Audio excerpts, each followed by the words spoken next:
রহমতের নবী কান্দে, দিনে দিনে দিনে দিনে মুসলমানদের উপরে আঘাত, মুসলমানের নির্যাতিত হয়। রব্বুল আলামিন ডাকতে বলে, জিবরিল যাও আমার নবীরে যা বলো মুসলমানদের যুদ্ধ করা লাগবে, আর বসে থাকার সময় নাই, কারণ এখন আমার নবীরে যা বলো সেজন্য যুদ্ধের জন্য প্রস্তুতি হয়। জিবরিল আমিন আসলেন, এসে বলে, ইয়া রাসূলুল্লাহ ইয়া হাবিবাল্লাহ, আসসালামু আলাইকুম ইয়া রাসূলুল্লাহ ইয়া হাবিবাল্লাহ।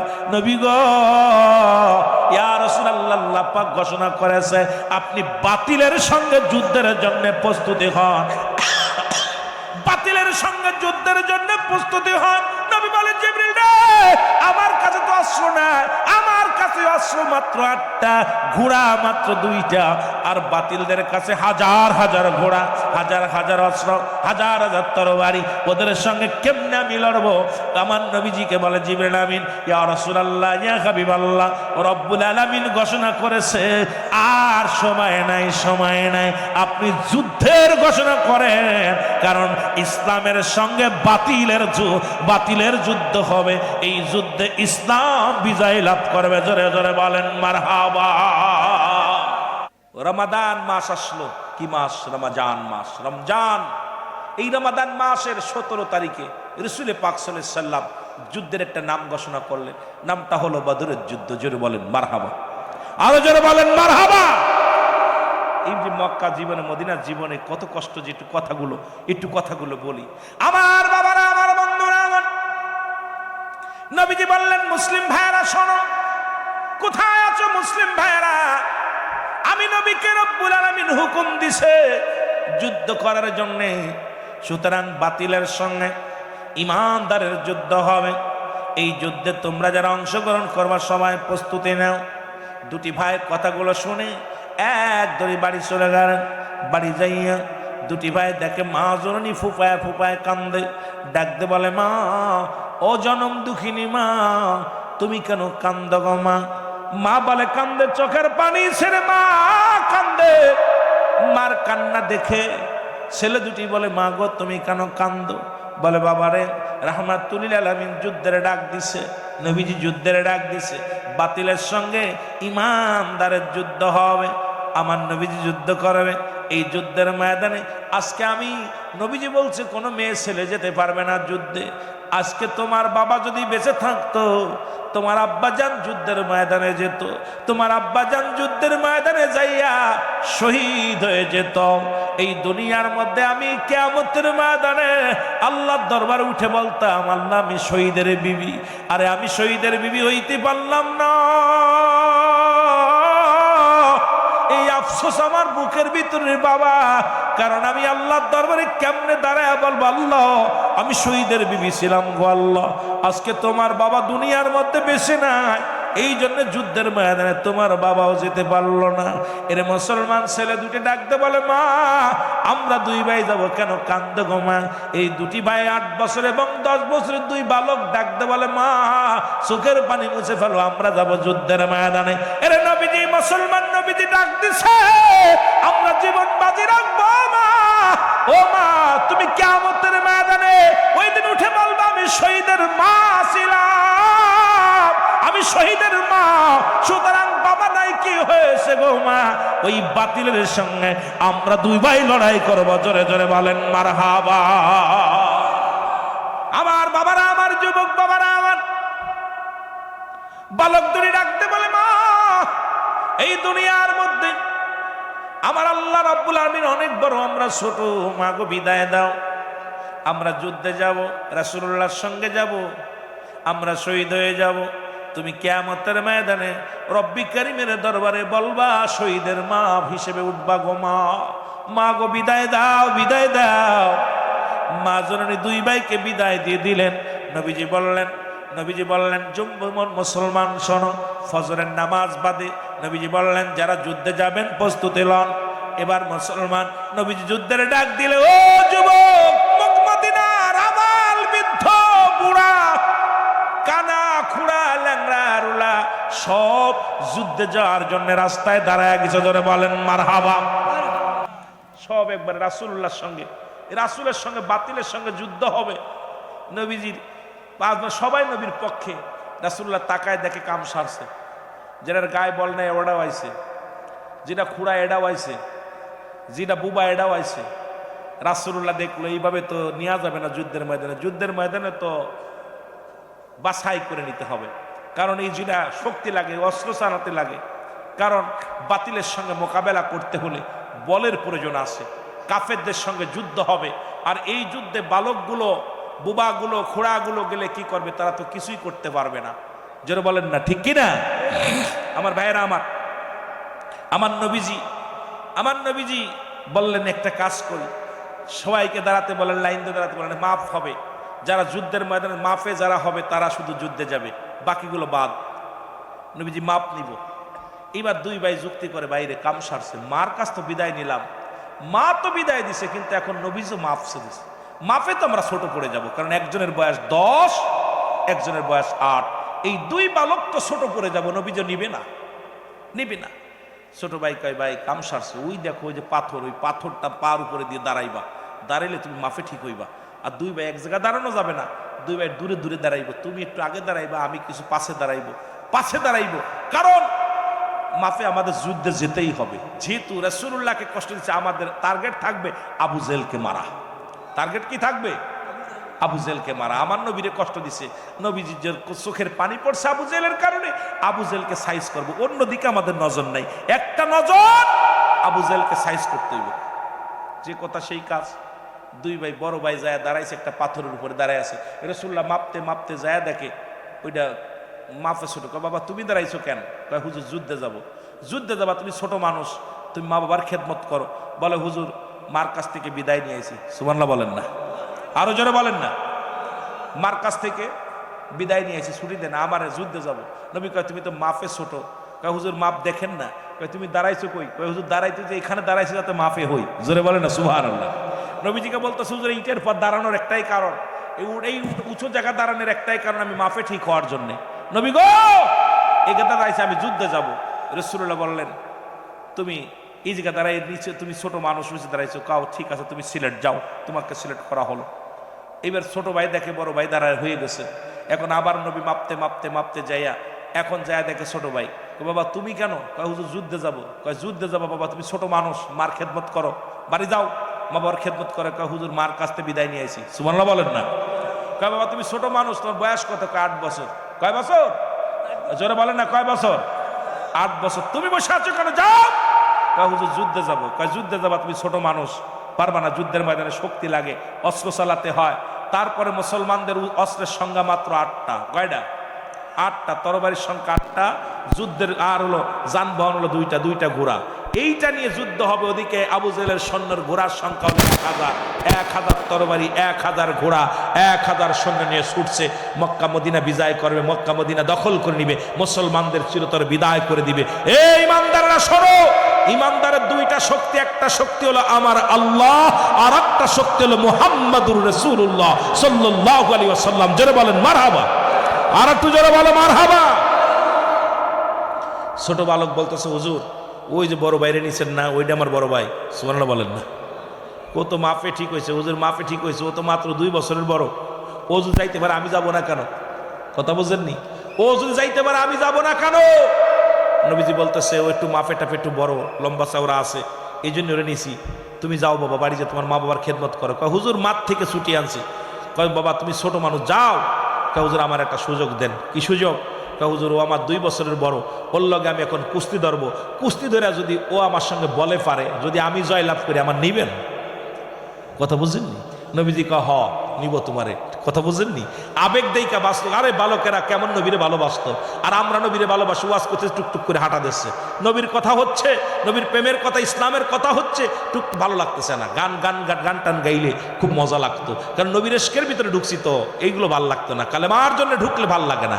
বলবো আমার বাবারা, বালক বলতেছি ইয়া রাসূলুল্লাহ, বলে আমাকে একটা সুযোগ দেন, আমিও আমার ভাইয়ের সঙ্গে কুস্তি ধরবো, কুস্তি ধরে যদি পারি তাহলে আমার নিবেন? নবী কয় হ তোমার নিব। এবার কুস্তি হচ্ছে। বড় ভাই আইসা ছোট ভাই বড় ভাইয়ের কাছে ভাই তুই 2 বছরের বড়, আমার চাইতে গায়ে বল বেশি, তোর গায়েও বল বেশি, 2 বছরের বড়, দেখতে শুনতেও বড়, তুমি যদি আমার ধরো আমি জীবনও পারবো না। তুমি আমার একটু আস্তে ধরবা, আমি তোমারে ধাক্কা দিয়ে ফেলে দিব, ফেলে দিয়া বুকের পরে বইব, আমি জয়লাভ করব, তোমার সঙ্গে আমি যুদ্ধে যাবো। জোরে বলেন না সুবহানাল্লাহ। আর একটু জোরে, আর একটু জোরে। রাসূলুল্লাহ দূর থেকে দেখে দুইবার আলাপ, টুকটুক করে দু চোখি চোখি আলাপ হচ্ছে।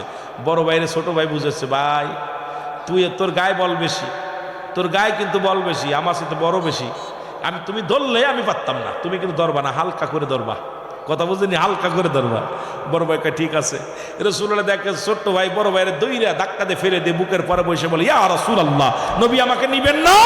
আল্লাহ নবী কয় তুই সিলেট। জোরে বলেন না সুবহানাল্লাহ। আল্লামা কুতুবী রাহমাতুল্লাহ বয়ান করে, দুনিয়ার মানুষ শোনো,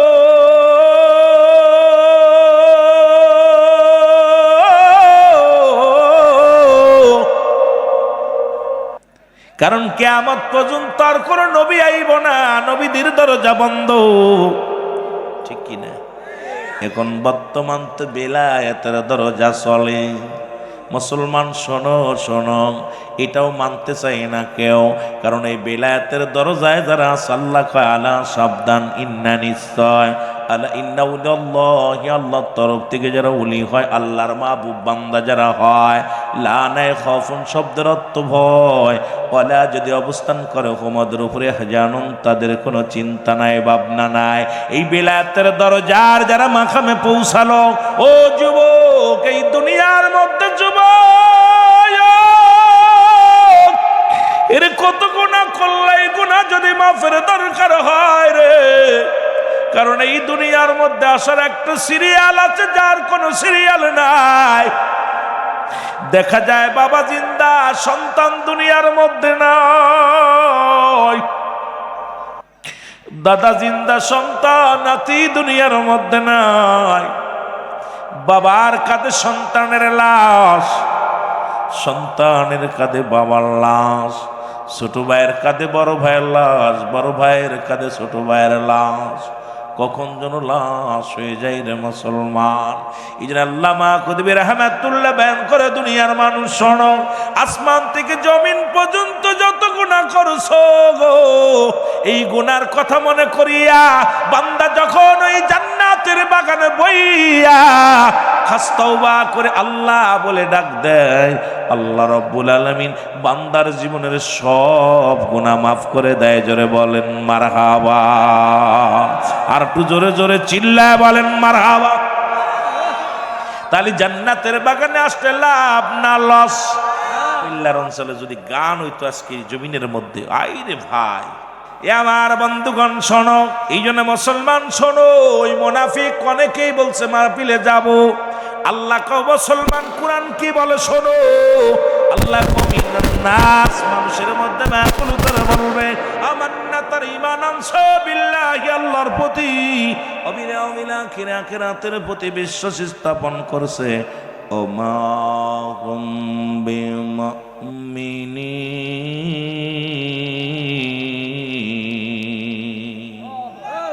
তৎকালীন জামানায় মুনাফিক ছিল, এখন তার চাইতে বেশি ক্ষতিকারক মুনাফিক, কারণ হাজার কাফেরের চাইতে মুনাফিক ইসলামটাকে বেশি 12টা বাজাইতেছে।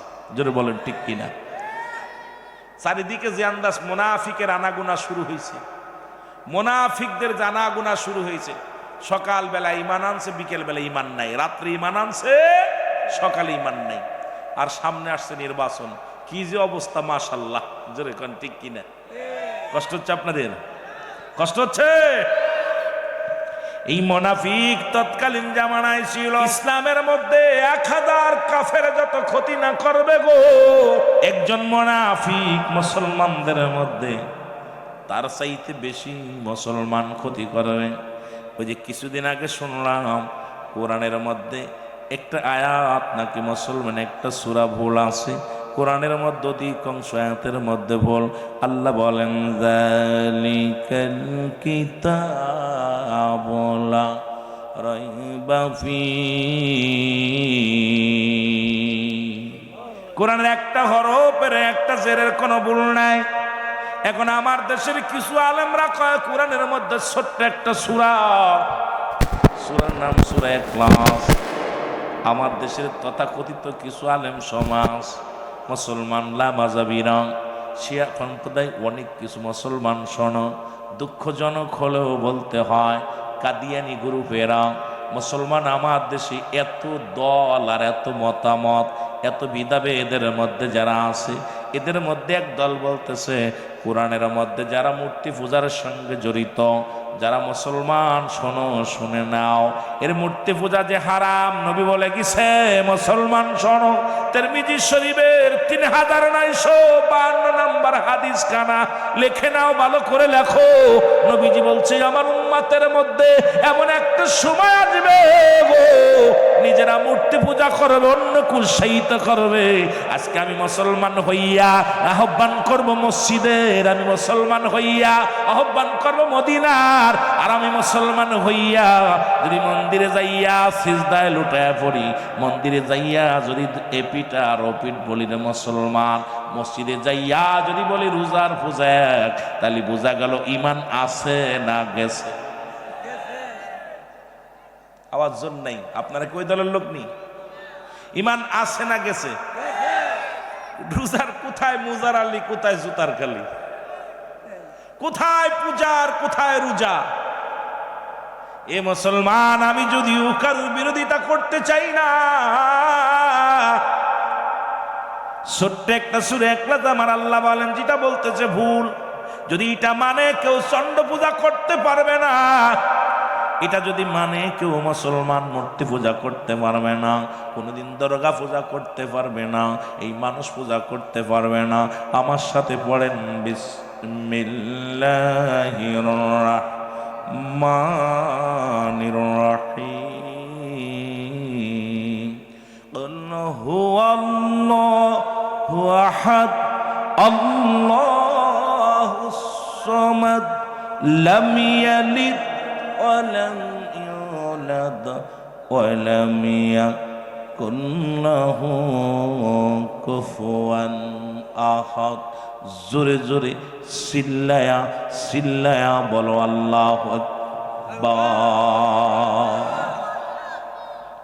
আল্লাহ ডাক দে বলে হাবিব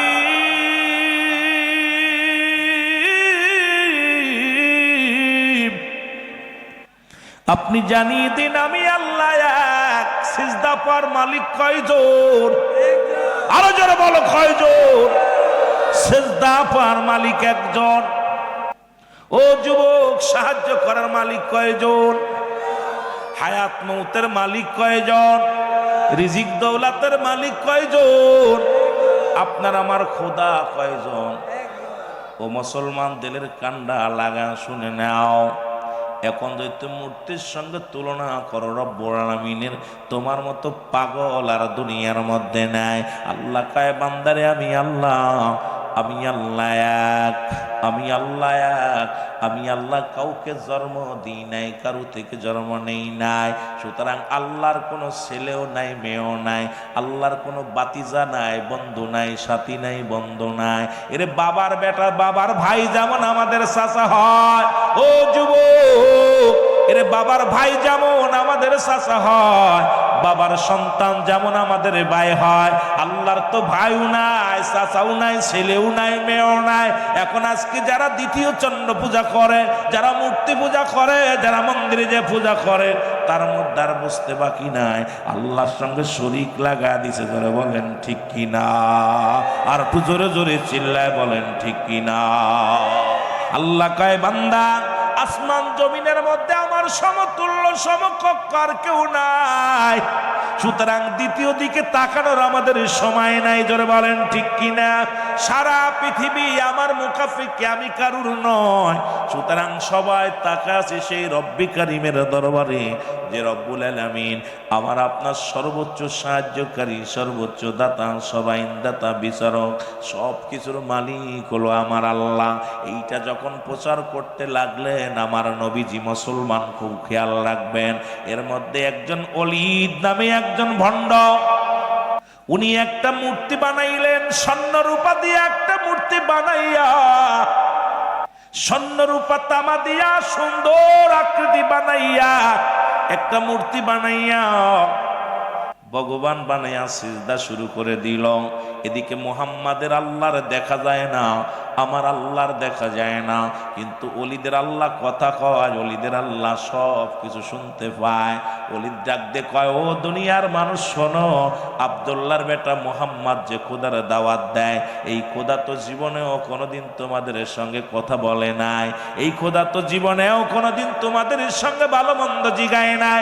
আর আমি যে খোদার ইবাদত করি, ও যুবক, আমি যে খোদার ইবাদত করি, এই খোদা প্রতিনিয়ত আমার খবর রাখে রে।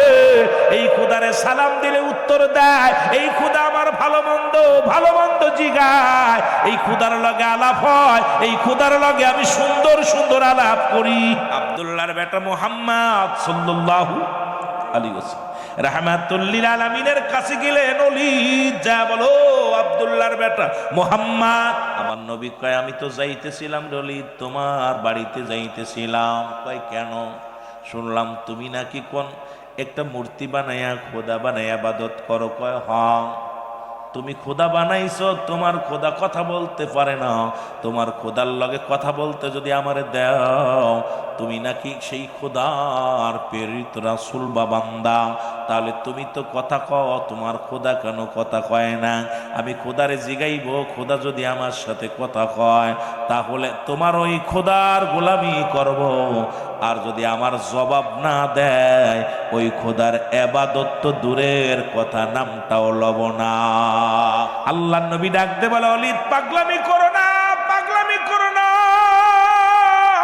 এরে আমার খোদার কোন আকার না, আমার খোদারে দেখা যায় না রে। আমার খোদা তোর মতো মূর্খর লগে কথা বলতো না। কয় তাহলে তোমার খোদারে মানতাম না, তাহলে আমার সঙ্গে বেট ধরো, আগামীকাল বায়া যাবে, ওই ময়দানে তোমার খোদা উপস্থিত থাকবে, আমার খোদা উপস্থিত থাকবে। দেখা যায় কার খোদার দাম বেশি, কার খোদার পাওয়ার বেশি।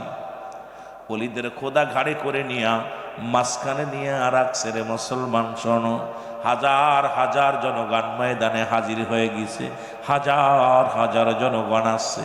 আইয়া সবাই জিগায়, ওলীদ তোমার খোদা কথা বলবে, আর মুহাম্মাদের খোদা কথা বলবে। এখন আমার নবী ডাক দে কয়, শোনো উপস্থিত জনগণ, তোমরা শুনে নাও, আমার খোদার পরিচয় আমি দিয়ে যাই, শোনব।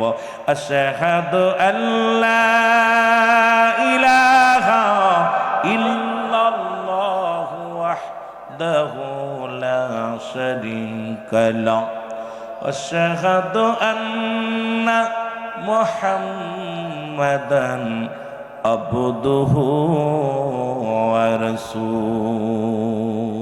আমার মুসলমান বাবারা শুনে নাও, এবার ওলীদ ডাকতে বলো, জনগণ আমার খোদার কাছে তোমরা কি জিগাইবা গো? আমার খোদা নগদ ভালো মন্দ দিয়া দেয়, খোদার কাছে যা চাইবা এইটাই দিব, খোদা কাউকে নিরাশ করবে না। নবীজি বলে, তাহলে তোমার খোদারে জিগাও। উপস্থিত জনগণের মধ্যে ডাকতে বলে, খোদা, ও ভগবান, আমি তোমারে জিগাই, তুমি যে আসল খোদা, মুহাম্মাদের খোদা নকল, এটা বলে দাও। মুহাম্মাদের খোদা বলতে কিচ্ছু নাই, তুমি আসল। সব মানুষজন তোমার পক্ষে চলে যায়, আমার দলে চলে আসে। মূর্তির ভিতর থেকে আওয়াজ আসে, লা ইলাহা, জোরে জোরে, লা ইলাহা ইল্লাল্লাহু মুহাম্মাদুর রাসূলুল্লাহ সাল্লাল্লাহু আলাইহি ওয়াসাল্লাম। জোরে জোরে চিল্লায়া বলা যাবে না মারহাবা? কাম সারছে, সারা জীবন মুহাম্মদ এই কালেমার বিরোধিতা করলো আমার খোদা, আজকে উপস্থিত জনগণের মধ্যে আমার ইজ্জত পানসার করে দিস। ডাক দে কয়, খোদা এ কি করলি রে? খোদা আওয়াজ দে বলে,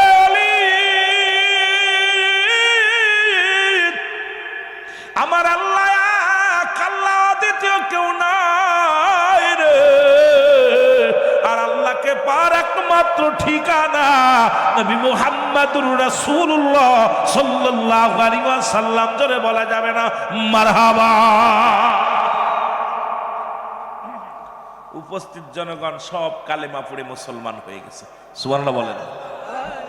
অলিদ মূর্তিটারে দইরা দুই হাত দিয়ে একটা আষাঢ়ে খণ্ড বিখণ্ড করে ফেলেছে, একদম সব চূর্ণ বিচ্ছিন্ন ভেঙে ফেলছে। তোর খোদার গাল বেরা প্রসাফ করি খোদারে সাইজ করে ফেলছে। এখন রসুলে পাক সাল্লাল্লাহু সাল্লাম যাইতেছে, জিনের সর্দার রাসূলকে ডাক দিছে, আসসালামু আলাইকুম হুজুর। ওয়ালাইকুম আসসালাম। হুজুর শুভ সংবাদ। বলে কি? বলে হুজুর আজকে যে লক্ষ লক্ষ হাজার হাজার মানুষের ভিতরে আপনার অলিদের পুতুলের ভিতরে কালেমা যে পড়লো, সেই কালেমা পড়া জিনটাই আমি। সুবহানাল্লাহ বলেন না? আরো জোরে, আরো জোরে। নিজে কি কয়েছে কও না, ঘটনাটা বলো। হুজুর অলিদ ওই পুতুল বানাইছিল, বানাইয়া যখন ডাকছে ওর ভিতরে দুষ্ট জিন প্রবেশ করছে, কইরা সারা পৃথিবীর মানুষের ইমান হরণ করতেছে। আজকে যখন আমি রাস্তা দিয়ে যাইতেছিলাম তখন দেখি ওই দুষ্ট জিনটা কালেমা বাদ দিয়া ওর অলিদরে খোদা বানায় হেলাইছে। এইটা দেখে আমি সহ্য করতেন, ভিতরে ডুইকা দুষ্ট মাইরা ভিতরে প্রবেশ করেছিলাম। হুজুর এই দেখেন তরবারি রক্ত লেগে আছে, এখন ওই জিনকে হত্যা করেছি। সুবহানাল্লাহ বলেন না? এ মুসলমান শোন, জিনের সর্দার ডাকতে বলে, নবী গো আমি আদম নবীরে বলতে শুনেছি রাহমাতাল লিল আলামিন, ঈসারে বলতে শুনেছি রাহমাতাল লিল আলামিন। নবী গো আমার বয়স আজকে নয়, নবী গো আমি অনেক দিনের জিন। নবী গো শুনে নাও, ঈসা আলাইহিস সালামকে বলতে শুনেছি রাহমাতাল লিল আলামিন, মূসা আলাইহিস সালামকে বলতে শুনেছি রাহমাতাল লিল আলামিন, ইব্রাহিম নবীকে বলতে শুনেছি রাহমাতাল লিল আলামিন। এ মুসলমান পৃথিবীর মধ্যে যত নবী পয়গম্বর আছে নবী গো সব নবীর মুখে আপনার ওয়াজ গো। সুতরাং আপনি নবীদের নবী, আপনি নবীদের নবী, এর মধ্যে কোনো সন্দেহ নাই। নবী গো আপনার মর্যাদা, আপনার দাম যেটা খালেদ অলিদ বুঝতে পারে না, এই জন্য অলিদকে উচিত শিক্ষা দিলাম। অলিদের সমস্ত পুষা গোলাম গুলো কালেমা পড়ায় মুসলমান বানায় দিলাম। জোরে জোরে চিল্লা বলা যাবে না মারহাবা। এই জন্য আমি প্রথম বললাম মুসলমান শোনো, নবী বলেন ওফাতি খায়রুল লাকুম, আমার ওফাতটা এখন আমাদের দেশের মৌলবীরা কয় নবী মারা গেছে। নবীর কোন উম্মতিরা যে শুনে নাও, আমি নবী দুনিয়া থেকে বিদায় নিলাম, এটা উম্মতের জন্য কল্যাণ স্বরূপ। ওমামায়াতি খায়রুল লাকুম, ওফাতি খায়রুল লাকুম। নবী কো আমার উম্মতিরা রে, এই দুনিয়ার ভিতর থেকে বিদায় নেওয়ার একটা আমার কারণ, এই পৃথিবীর মধ্যে কোন উম্মত যদি ভালো কর্ম করে গো, আমি নবীর সঙ্গে সঙ্গে রব্বে কারিমের দরবারে প্রশংসা করি রে। আবার যদি কোন উম্মত গুনাহের কাজ করে রে, সঙ্গে সঙ্গে ইস্তেগফার করি, মাফ চাই আমার আল্লাহর দরবারে আমার উম্মতের হইয়া। জোরে জোরে চিল্লা বলা যাবে না মারহাবা। এরে আমার মনের জল্পনা কল্পনা, নবী যাব আমি সোনা, বলো যাব আমি সোনার মদিনায়, বলো যাব আমি। আরো জোরে বলেন, যাব আমি সোনার মদিনায়, আমার মনের জল্পনা কল্পনা, নবী যাব আমি। এই নবীজিকে ভালোবাসি, মনটাই আমার অনেক খুশি। নবীজিকে ভালোবাসি, মনটাই আমার অনেক খুশি। নবীজিকে ভালোবেসে তৃপ্তি মেটে নাও, বলো নবীজিকে ভালোবেসে না গো যাব আমি সোনার। আরো জোরে বলেন, যাব আমি সোনার মদিনায়, বলো যাব আমি নাই গো যাব আমি সোনার। এই নবীর নামে এত জাদু, ডাকিলে মনে হয় মধু। নবীর নামে এত জাদু, ডাকিলে মনে হয় মধু। এই মধু কোথাও মেলে না, বলো এই মধু কোথাও না গো যাব আমি সোনা, বলো যাব আমি সোনার মদিনায়, বলো যাব আমি। বলতেছে আমার খোদা আমার লগে বেঈমানি করছে, দুধ কলা দিয়ে মানুষ করলাম, খুদা সারা জীবন কইছে আমি খুদা, এখন যা পারব না কি ওরু খুদা আল্লাহ হয়ে গেছে, বিপদে পড়ে গেছে। আবু জেহেলকে আমারও তো বিশাল চিন্তার মধ্যে আসি, মুহাম্মাদকে কিভাবে পরাজয় করানো যায় চিন্তার মধ্যে আসি। আব্দুল্লাহর বেটা মুহাম্মদ তো দিনে দিনে ইসলাম যেভাবে প্রচার প্রসারিত করতেছে, তাহলে আমরা তো একসময় আমাদের নাম কাম সব শেষ হয়ে যাবে, নাম জাতি যা অর্জন করেছি বংশ পরি সব শেষ। মাস্টার ইবলিস আয়া কয়, হুজুর আপনাদের এই ষড়যন্ত্র আমিও শুনেছি, তা আমি একটা পরামর্শ দিতে পারি। কয় কি পরামর্শ? কয় পরামর্শ হলো আব্দুল্লাহর বেটা মুহাম্মদকে পরাজয় করতে হলে এইভাবে হবে না, এভাবে হবে না। কিভাবে করতে হবে? কয় চলে যান আপনি পাশের রাষ্ট্রে চলে যান, পাশের রাষ্ট্রের মধ্যে যাইয়া মুসলমান শোনো, যাইয়া ওই রাষ্ট্রের যিনি প্রধান ওনাকে দাওয়াত দিবা। মক্কা মদিনার পাশে মিশরের বাদশাহ হাবিব বিন মালিককে, মারহাবা বলো। নাম কি? হাবিব বিন মালিক। খুব খেয়াল করবেন, আমি একটা বোঝানোর জন্য ইসলামটাকে কালেমা নিয়া কথাগুলো বলতে গেলে কোরআন যে কত সুন্দর সমাধান দিতেছে আমি আস্তে আস্তে গেলে। হাবিব বিন মালিক নাম কি? জোরে বলেন। তৎকালীন জামানায় মিশরের প্রেসিডেন্ট ছিলেন, নাম হলো হাবিব বিন মালিক। রাসূল পাক সাল্লাল্লাহু আলাইহি সাল্লাম তখন প্রধান হন নাই, দেশের প্রেসিডেন্ট হন নাই, তবে পৃথিবীর সর্বশ্রেষ্ঠ নবী রাহমাতাল লিল আলামিন, তখন নবীজি খলিফা হয়েছেন, কিন্তু রাসূল পাক সাল্লাল্লাহু আলাইহি সাল্লাম মুসলিম মিল্লাতের নেতৃত্ব দেওয়া শুরু করেন নাই। মারহাবা বলেন না।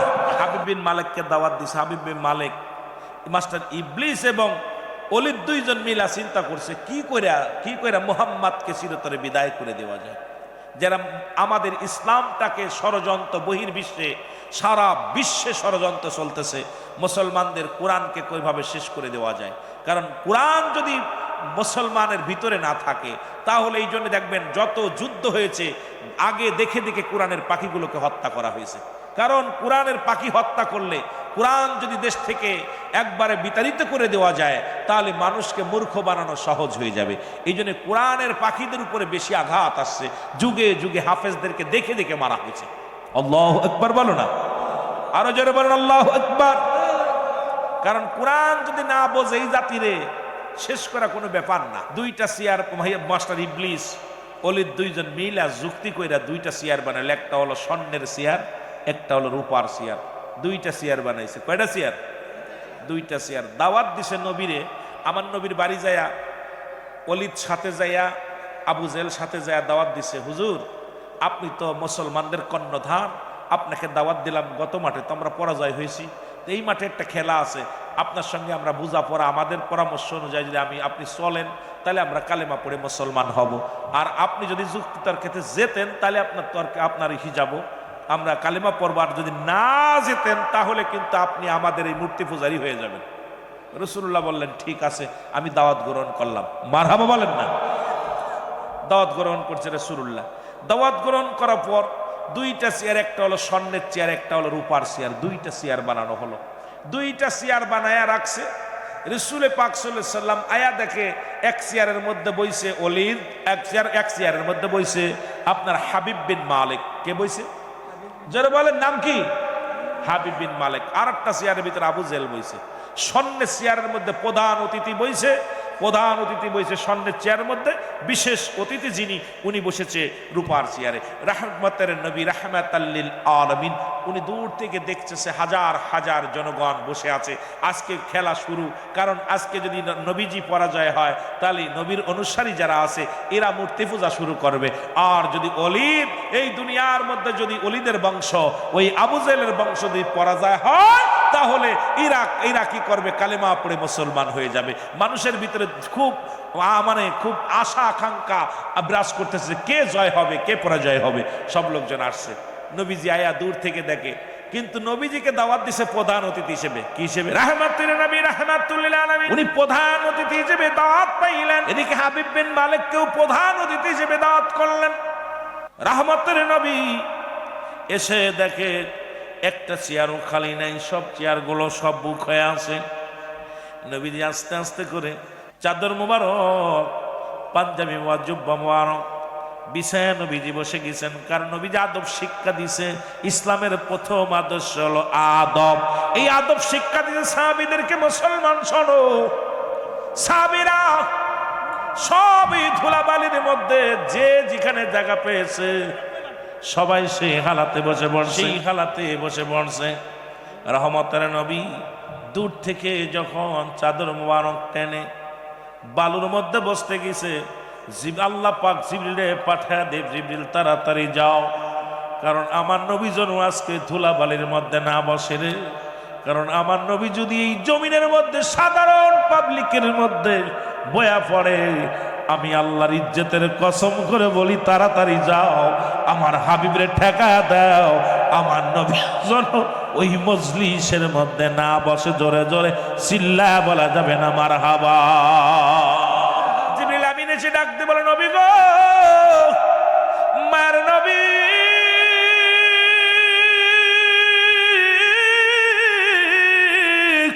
রব্বুল আলামিন আমাকে পাঠিয়েছে। নবী গো, খবরদার খবরদার, আপনি মাটির মধ্যে বসবেন না। ও নবী, আপনি কি জানেন না আপনার খাতিরে সোনার খনি আল্লাহ বানাইছে? আপনার খাতিরে আল্লাহ পাক আপনার ইজ্জতের খাতিরে রূপার খনি বানিয়েছে, ইউরেনিয়ামের খনি বানিয়েছে, তেলের খনি, গ্যাসের খনি, পৃথিবীতে যত খনি আছে নবী গো, নবী, সব তো আপনার মহব্বত আল্লাহ বানিয়েছে। আজকে আপনার সামনে হাবিব বিন মালিক চেয়ারের মধ্যে বইব আর আপনি জমিনের মধ্যে বইবেন, এটা আমার আল্লাহ মানতে পারে না। একটু দাঁড়ান নবী গো, খবরদার খবরদার বসবেন না। আবু জাহেল উঠে শুরু করে দিল বক্তৃতা দিতেছে আর বলতেছে, ও ভাইরা শুনছো, আব্দুল্লাহর বেটা মুহাম্মদকে আমরা দাওয়াত দিয়েছিলাম আজকের মাহফিলের প্রধান অতিথি হিসেবে, কিন্তু সে অ্যাবসেন্ট, আসে নাই। বলেন দি, কথা দিয়ে কথা রাখে না, একে কি বলে? এরা মুসলমান, এইভাবে বুঝাইতেছে।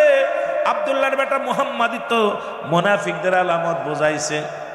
মুসলমান শুনে নাও, মিথ্যা বলা, যে ব্যক্তি মিথ্যা বলে, যে ব্যক্তি কথা দিয়ে কথা রাখে না, আমানতের খেয়ানত করে। আব্দুল্লাহর বেটা মুহাম্মদ তো এই ওয়াজগুলো করতো, কিন্তু আমরা নিজেরা যে দাওয়াত দিছি মুসলমান, কিন্তু আব্দুল্লাহর বেটা মুহাম্মদ তো আমাদের ডাকে সাড়া দেয় নাই। আসলে ওনার আল্লাহ বলতে কিচ্ছু নাই, কারণ আমরা দেবদেবীর পূজা করি, এটাই আমরা আসল পূজা করি। কারণ আমাদের দেবতা সত্য, আমাদের এই যে যতগুলো দেবতা আছে এগুলোই সত্য।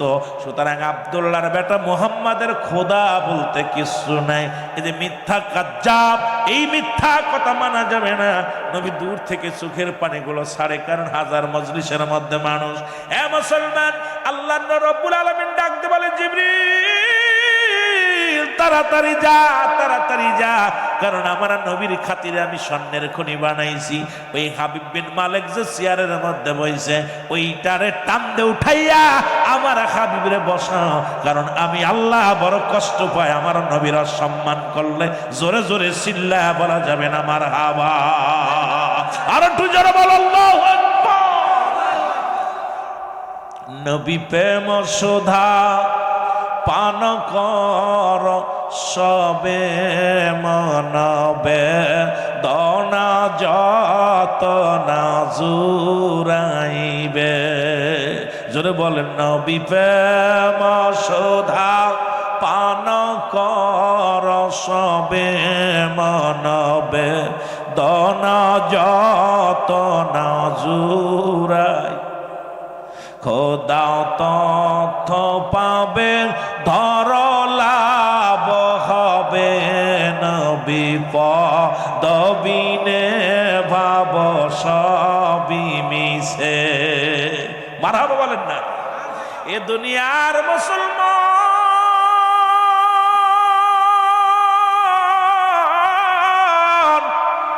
জিবরিল আমিন ডাকতে কয়, রব্বুল আলামিন কেমনে আমি এদেরকে উঠাইবো, কেমনে আমি উঠাইবো গো আমার আল্লাহ?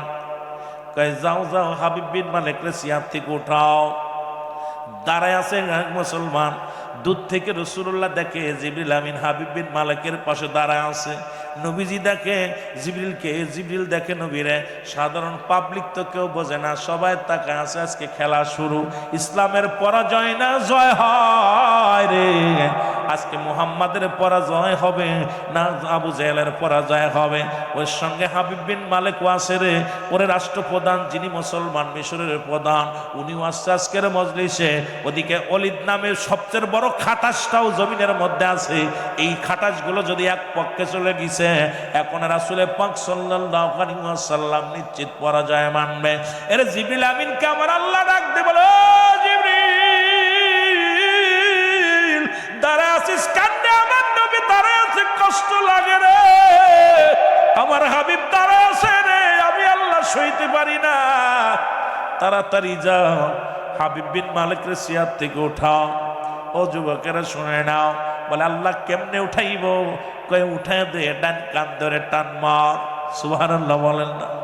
এর হাবিব বিন মালিকের জিবরিল আমিন যখন ডান কানটা ধরে টান মারছে, আরে কেন রে ডান কান ধরে টান দিছ, ওঠে নাই রে। আবু জেহেল হাবিব বিন মালিক, আপনি প্রধান অতিথি, পাগলামি করবেন না, মনে হয় মুহাম্মদ জাদু বিদ্যা শুরু করে দিছে। ও যে ওতে আজকে বসতে পারে না, জাদুর খেলা শুরু করে দিছে। খবরদার খবরদার, যত কষ্ট হোক নড়াচড়া করবেন না। ওরে নড়াচড়া দিলে মানুষ আমাদেরকে ভুল বসবে, মুহাম্মাদের দলে চলে যাবে, কিন্তু মুহাম্মদ বড় জাদুকার, এইটা মানা যাবে না। মুসলমান শুনে না, এরা জিবরিল আমিন কয় রব্বুল আলামিন ও তো ওঠে না রে, কান ছিঁড়ে গেছে, কান্দে রক্ত বাইর হয়, তবু ওঠে না। আল্লাহ কয় জিবরিলের বাম কান ধরে টান মার। জোরে বলেন না সুবহানাল্লাহ। এর বাম কান ধরে যখন টান দিছে রে, হাবিব বিন মালিক এক লাফে যাইয়া সামনে যায়, ব্যাঙের মতো লাফ দিয়ে যেয়ে পড়ছে। ওই হাবিব বিন মালিক কয় আবু জেহেল, আমারে ডাইকাই না জাদুবিদ্যা দিয়ে মার খাওয়াচ্ছ, এইভাবে অপমানি করার তোমার দরকার ছিল না। আমি দেশের মিশরের প্রেসিডেন্ট, আর আমার কান ছিঁড়ে ফেলে, এই সাহসটা মুহাম্মাদের হলো কেমনে করে? লোকজন কয় মুহাম্মদ তো এখানে আসেই নাই, এখানে তো আসেই না, আপনারা শুধু শুধু আব্দুল্লাহর বেটা মুহাম্মদকে দোষারোপ করতেছেন, কারণ উনি তো এই মজলিসেই হাজির হয় না। আবু জেহেল কয় ওই দেখো না আব্দুল্লাহর বেটা মুহাম্মদ দাঁড়ায় আছে। সুবহানাল্লাহ বলেন, আরো জোরে বলেন, আরো জোরে বলেন। নিজের পাগলে মুসলমান পাগল রে কই নৌকা ঢুলাস না, ঠিক না? এখন ঢুলাইয়া দিতে পাগল আরো পাইছে। রহমতের নবী যখন আমার জিবরিল আমিনকে ডাক দেখ, আল্লাহ ও জিবরিল তাড়াতাড়ি যাও, আমার হাবিবের হাত ধরে নিয়ে ওই চেয়ারের মধ্যে বসায়া দাও। আবু জেহেল দেখলো সামনে হাজার হাজার মানুষের সামনে নবী দাঁড়ায় আছে, সেকেন্ডের মধ্যে রাসূলুল্লাহ আইয়া চেয়ারের মধ্যে বয়া গেছে। জোরে জোরে চিল্লায়া বলা যাবে না মারহাবা। আমার দয়াল নবী বিহনে আপন বলতে কেহ নাই জগতে, বলো আপন। আরো জোরে বলেন আমার আপন বলতে, ওরে ভেবে দেখি আমি সবই মিছে, ভেবে দেখি আমি সবই মিছে, ও গো মিছে মায়ার সংসারে, আপন বলতে কেহ নাই জগতে, বলেন আপন বলতে। ও নবী ও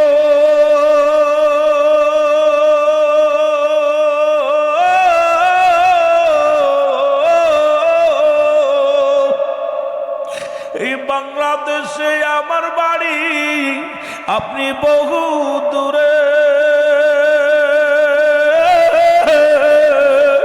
কেমনে পাইব দিদার, ওরে কেমনে হইবে গো দিদার, বলো আমারে। আমার দয়াল নবী বিহনে আমার মায়ার নবী, জোরে জোরে বলেন আপন বলতে কেহ নাই জগতে, বলেন আপন। ও নবী ও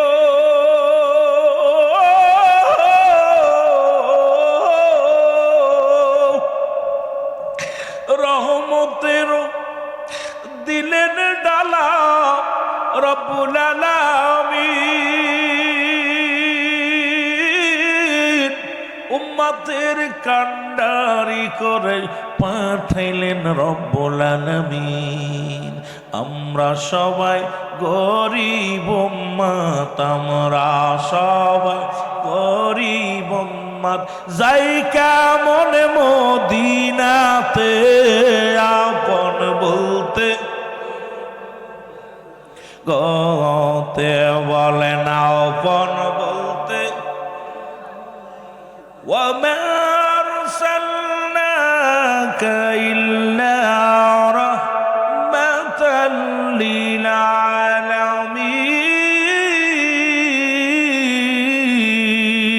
জোরে বলো মারহাবা।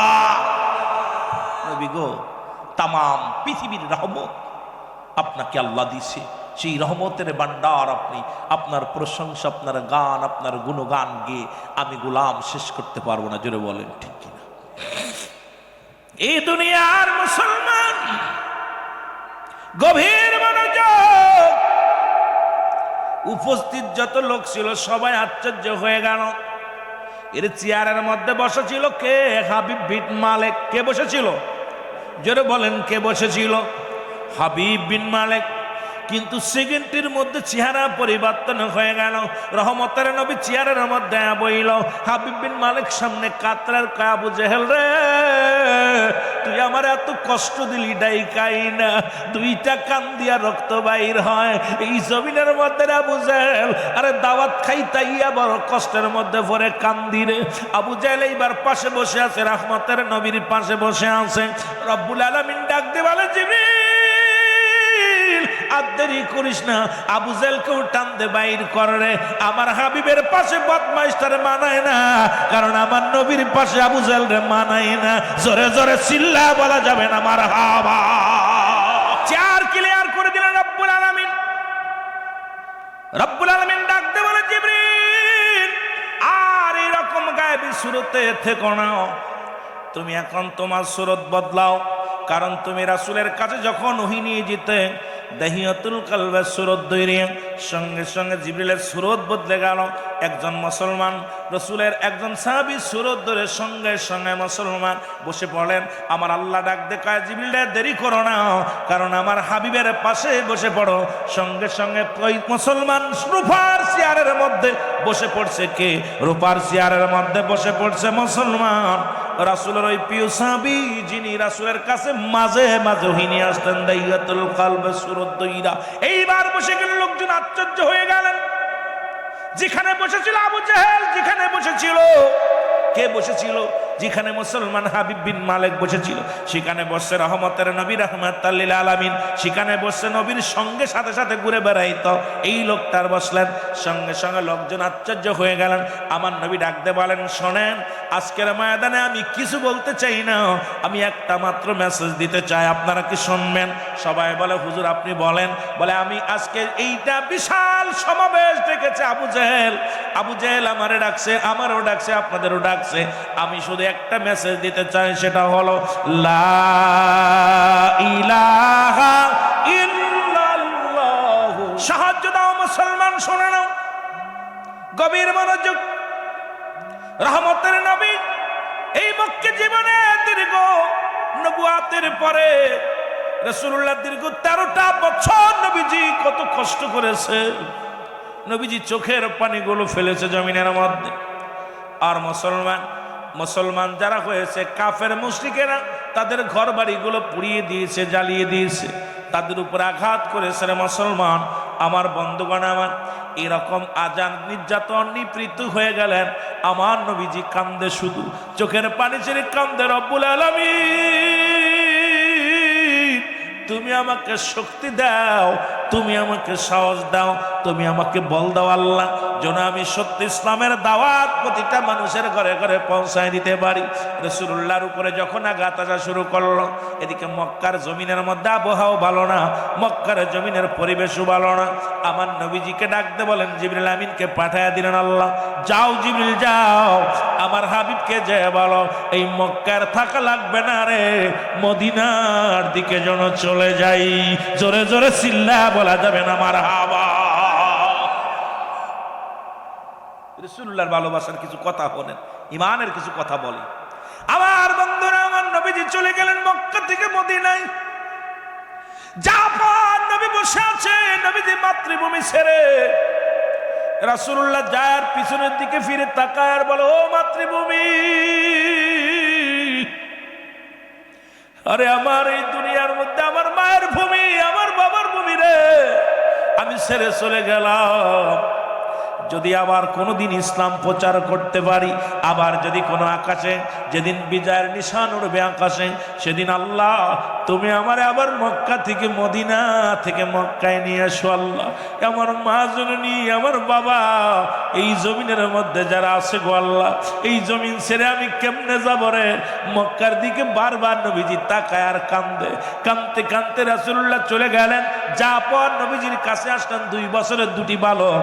মুসলমান একটা বালকের বয়স 8 আর একটা বালকের বয়স 10। ওই যে বসে আছে ছোট ছোট মাসুম বাচ্চা দুটি, এই দুটি বাচ্চার মতো দুটি আসিয়া নবীর সালাম দা, আসসালামু আলাইকুম ইয়া রাসূলুল্লাহ ইয়া হাবিবাল্লাহ। নবী কয় আলাইকুম আসসালাম। আমার নবীরে ডাক দে কয় বালকদের, হুজুর আপনার বাড়ি কই গো? আমার নবী কয় আমার বাড়ি মক্কায়। কয় আপনি কেন আসছেন? কয় আমি ইসলামের দাওয়াত নিয়ে আসছি। কয় শান্তির দাওয়াত নিয়ে আসছি। হুজুর কি শান্তি সেটা? কয় লা ইলাহা, নাই কোনো ইলাহ ইল্লাল্লাহু আল্লাহ ছাড়া, মুহাম্মাদুর রাসূলুল্লাহ আল্লাহ পাকের প্রেরিত রাসূল বা বান্দা হলাম আমি। বালক দুটি কান্দের বলে, হুজুর আপনার মক্কায় কি কোনো মানুষ নাই? মক্কার জমিনে দাওয়াত দেওয়ার মতো কোনো মানুষ নাই। নবী কয় আছে। আমার নবী কয়, এবার বালক দুটি কয়, হুজুর আপনার আব্বা মা কি আছে? আমার নবীজি মার কথা শুনে চোখের পানি ছেড়ে কাঁদে। আমার নবীজি মা বাবার কথা যখন বলছে রে, নবীর কলিজার মধ্যে লাগছে। বালক দুটি কয়, হুজুর আব্বার আপনাকে আমার আপনার মা বাবা কি দুনিয়ার মধ্যে নেই? আমার নবী কান্দার কয়, বালকেরা রে আমি এতিম। ওই মক্কা মদিনার জমিনের বালকেরা শোনো, মদিনার বালকেরা রে আমি নবী এমন এতিম, এই দুনিয়ার মধ্যে আমার মাও নাই আমার বাবাও নাই রে। এই দুনিয়ার মধ্যে আমি মা হারা আমি বাবা হারা এক পথিক। বালক দুটি কান্দার বলে, নবী গো তাহলে আপনি জন্মভূমি থুয়া কেন মদিনায় আসলেন? বালক দুটি বলে, হুজুর আপনি কেন আসলেন? এইবার নবীজি বলে, বালকেরা রে আমার আল্লাহ পাক হুকুম দিছে, এক হলো মদিনার বুকে ভালো আবহাওয়া, মদিনার বুকের মানুষগুলো ভালো, আর এক হলো ইসলামের দ্বারক বাহক হইয়া আল্লাহ রাব্বুল আলামিন আমারে পাঠাইছে মক্কা থেকে মদিনায়। মদিনার বালকেরা রে আমি নবী অনেক অনেক অনেক বেঈমান অনেক অনেক অমুসলিমদের হাতে নির্যাতিত হয়েছি রে। আমার নবীর দেখা বলে, ইয়া রাসূলুল্লাহ ইয়া হাবিবাল্লাহ, আপনাকে দেখে আমার মন বলে এই মানুষটার গায়ে কেমনে মানুষ হাত দেয়, এই মানুষটাকে কেমনে কষ্ট দেয়, যে মানুষটাকে দেখি প্রাণ জোড়ায়া যায়, যে মানুষটাকে দেখে কলিজা ঠান্ডা হয়ে যায়, এই মানুষটাকে কেমনে মক্কার মানুষ মারে গো। আমার নবী বলে, বলা পর বালকেরা রে আর বলিস না, ওরা বোঝে না চেনে না। যেদিন আমি নবীরে চিনবে সেদিন ওই গোলামেরা সবাই সবাই আল্লাহর গোলাম হয়ে যাবে। জোরে বলো মারহাবা। বালক দুটি বলে, ইয়া রাসূলুল্লাহ ইয়া হাবিবাল্লাহ, আমরা একটা জিনিস বুঝতে চাই আপনার কাছে নবী গো। নবী বলে, বালকেরা আর কি শুনতে চাও? বলে, হুজুর ওই মক্কা জীবনে সবচাইতে আপনাকে সবচাইতে বেশি কষ্ট দিছে কে? আপনারে কষ্ট দিছে কে নবী গো? আমার নবী চোখের পানিগুলো মুছে বলে, বালকেরা রে ছোট্ট দুটি বালক, বয়স হলো 8 বছর এবং 10 বছর। ডাকতে বলে, এ বালকেরা শোনো, ওই দুজন আমারে মক্কার জমিনে সবচাইতে বেশি কষ্ট দিছে আবু জেহেল। আমার নবী ডাক দে কয়, বালকেরা রে তোদের কে আছে রে? কয়, হুজুর এই দুনিয়ার মধ্যে আমাদের মা ছাড়া আর কেউ নাই, বাবা দুনিয়া থেকে বিদায় হয়ে গেছে নবী গো। আপনার কালেমা পড়ে দাওয়াত দেওয়ার কারণে কাফের বেঈমানেরা দুনিয়া থেকে বিদায় করে দিছি। ইয়া রাসূলুল্লাহ, ইয়া হাবিবাল্লাহ। ওই বালক দুটি ছিল হযরত মাস রাদিয়াল্লাহু তাআলা, কলিজার দুটি সন্তান। আমার যুবকেরা শুনে নাও, নবীর এক সাহাবী মুসলমান এই দুনিয়ার মধ্যে কালেমা পড়ে দাওয়াত দিতে যাইয়া এই দুনিয়া থেকে আমার নবীর পাগলের দুনিয়া থেকে বিদায় করে দিছে। আমার যুবক বাবারা, এইবার মুসলমান আমার নবী যেভাবে কালেমার দাওয়াত দেওয়া শুরু করলো, মক্কা মদিনার বুকে যারাই কালেমা পড়ে তাদের উপর আঘাত চলে, তাদেরকে নির্যাতন করা হয়। মক্কার বড় বড় মুসলমান, মক্কার ওই মুসলিমদের ঘর দরজা পুড়িয়ে দেওয়া হয়, মক্কার জমিনের মানুষদের কষ্ট দেওয়া হয়। দিনে দিনে মুসলমানদের মধ্যে নির্যাতন বাড়িয়ে দিল। যেমন ভারতের মধ্যে ভারতের দালালেরা, শুনে নেয় ভারতের কত মুসলমানের রক্ত, কারণ যারা ভারতের মধ্যে গেছেন তারা দেখেছেন। আর মুসলমান ভারতের দিবালায় আজান দিতে যাইয়া গরু জবাইয়ের কারণে মুসলমানদের দূরে জবাই করা হয়। মুসলমান দিবালয়ে নামাজ পড়ার অপরাধে, আমার বাবারা নামাজ পড়ার অপরাধে তাদেরকে হত্যা করা হয়, কালেমা পড়ার অপরাধে তাদের হত্যা করা হয়। এখনো তাদের দালালি যারা করে, বাংলাদেশের দালালেরা শোন, এখনো সময় আছে, ভালো করে শোন, এই ভারতের দালালি ছেড়ে দাও, ছেড়ে দাও। জোরে জোরে চিল্লা বলা যাবে না, ঠিক কিনা?